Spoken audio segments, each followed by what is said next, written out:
Bonjour tout le monde.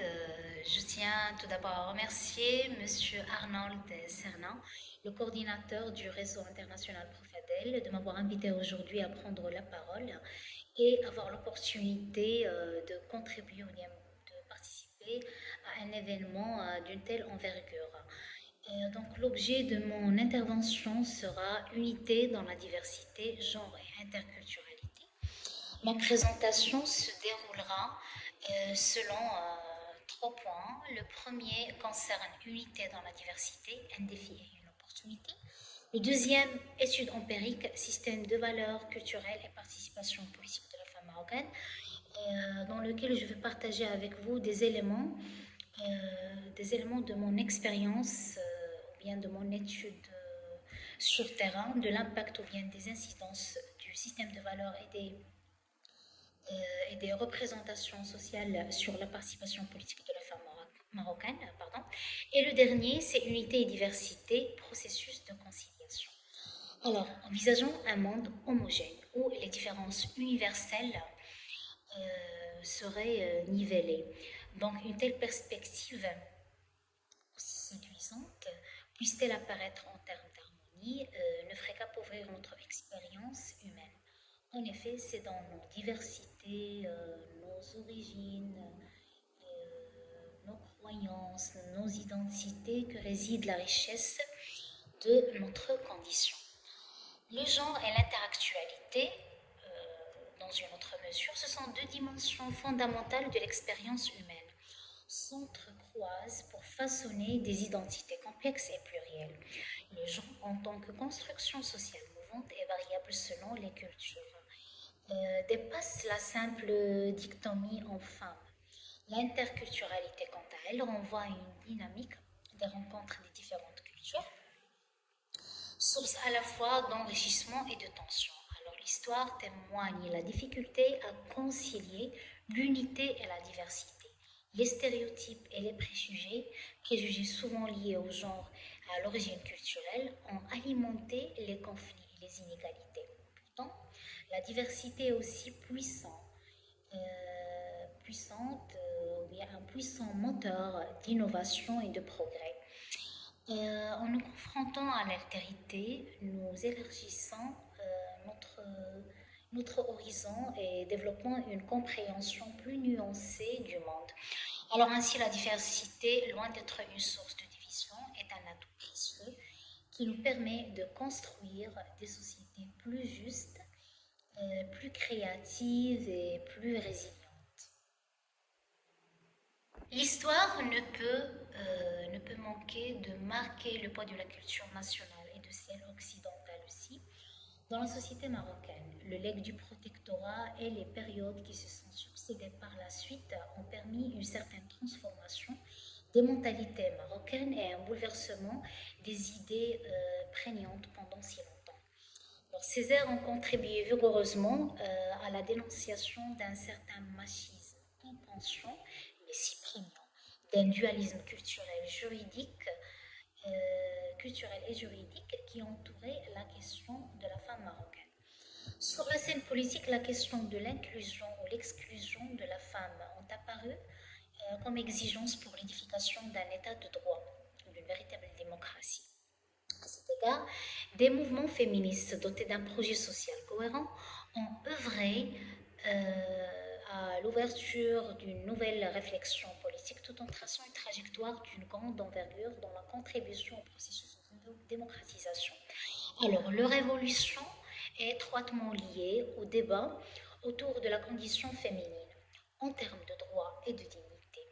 Ceci a marqué d'une part l'évolution de la société marocaine en revendiquant les droits civils et politiques de la femme et d'autre part dans le changement des représentations qui lui sont attachées. Le déclenchement des mouvements et l'interactualité aussi nécessite une certaine analyse où les mouvements sociaux normalement, loin d'être des phénomènes isolés, s'inscrivent dans les dynamiques complexes où l'interculturalité joue un rôle de catalyseur. En favorisant l'hybridation culturelle et la création des réseaux internationaux, l'interculturalité nourrit une dynamique de transformation sociale profonde. les mouvements interculturels en déconstruisant les stéréotypes et en promouvant la diversité, contribuent à redéfinir les rapports État-société tout en faisant face à des défis inhérents à toute entreprise de transformation sociale. Tout concourt à montrer que dans les démocraties, la naturalisation des différences entre les deux sexes a été théorisée sur la base des divisions strictes entre les domaines publics et privés ou bien les espaces publics et privés. Cependant, cette théorisation inscrite même dans les textes juridiques a été repensée et rectifiée grâce au combat féminin permettant progressivement de conquérir les droits, de développer les notions de l'égalité, de parité et d'accéder à toute forme d'autonomie et d'indépendance. Ainsi commencent les paradoxes du féminisme d'État marocain avec de nouvelles restructurations des actions étatiques qui s'inscrivent dans le cadre d'une démocratisation de la société marocaine. Il s'agit dans cette étude, je parle de l'étude empirique bien sûr, d'un essai descriptif du système de valeurs dans deux dimensions déterminées dans la théorie de Jean-Claude Abric, qui suppose que les différentes conditions constitutives d'une représentation sociale sont organisées autour d'un noyau partagé. Donc les représentations seront définies comme une manière d'interpréter et de penser notre réalité quotidienne, une forme de connaissance sociale. Ces représentations sont des modalités de pensée pratiques orientées vers la communication, la compréhension et la maîtrise de l'environnement social, matériel et idéal. Donc, appliquées au domaine pratique, les représentations contribuent à la construction de la culture politique personnelle ou collective. Cette culture qui est définie comme un ensemble de connaissances et de croyances permettant aux individus de donner sens à l'expérience routinière de leur rapport au pouvoir qui les gouverne et aux groupes qui les servent de référence identitaire. Alors la construction de l'identité de la femme marocaine est un processus dynamique façonné par l'interaction de multiples facteurs, tant internes qu'externes. Si le contexte socioculturel marocain constitue un socle fondamental, il est essentiel de souligner l'influence croissante des courants de pensée internationaux et des échanges interculturels. L'individu en tant qu'acteur social est à la fois produit et producteur de ces influences, naviguant entre les traditions ancestrales et les aspirations modernes.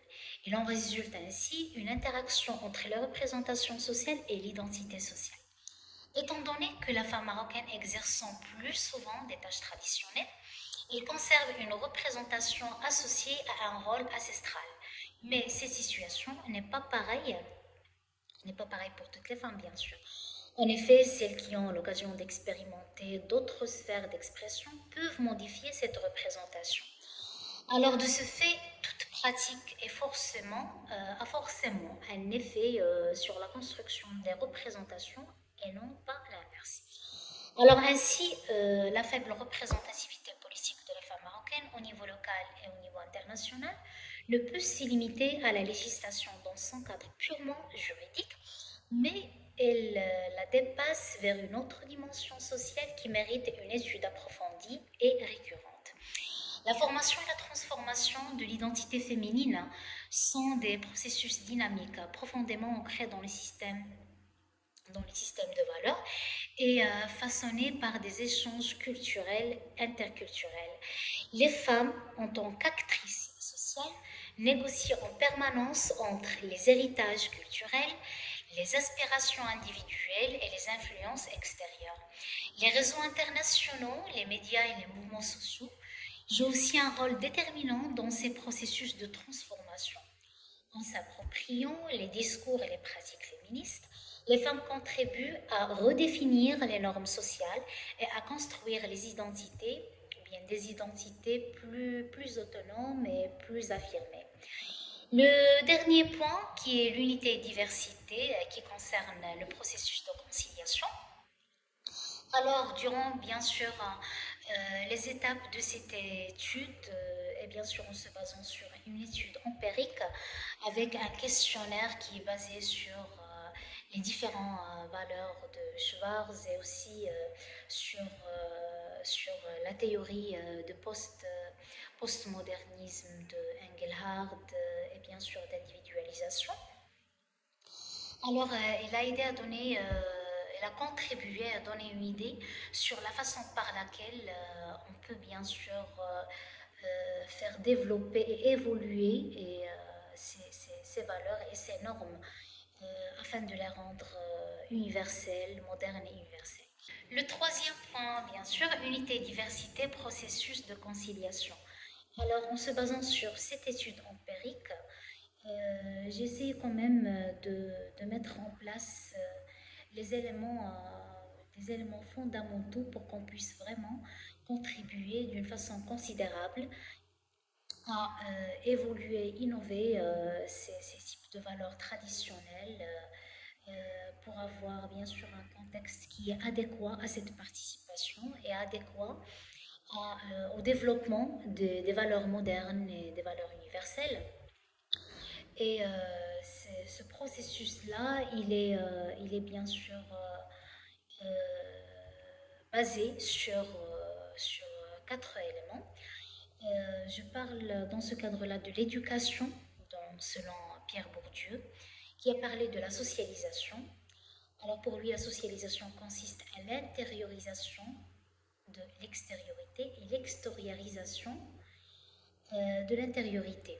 Donc, en sensibilisant les jeunes dès le plus jeune âge à la diversité culturelle et à l'égalité des genres, nous pouvons contribuer à bâtir une société plus inclusive. Le deuxième point, c'est le dialogue. Alors, le dialogue interculturel constitue un vecteur essentiel d'enrichissement mutuel et de compréhension réciproque. Il offre l'opportunité de dépasser les stéréotypes et de construire des relations fondées sur le respect des différences culturelles. Le troisième point, les politiques publiques. Il faut aussi se baser sur des politiques publiques qui sont construites d'une manière ascendante et pas descendante et qui doivent promouvoir activement l'égalité des chances en luttant résolument contre toute forme de discrimination. Cet engagement est au corps de la construction d'une société juste et inclusive. Et bien sûr, là, on parle des politiques publiques institutionnelles et des politiques publiques substantielles, avec bien sûr l'engagement et l'adhésion du citoyen. Donc le dernier point, l'engagement individuel. Donc chacun d'entre nous a un rôle à jouer en adaptant une attitude ouverte et respectueuse envers les autres. Nous pouvons contribuer à créer un monde plus juste et plus équitable.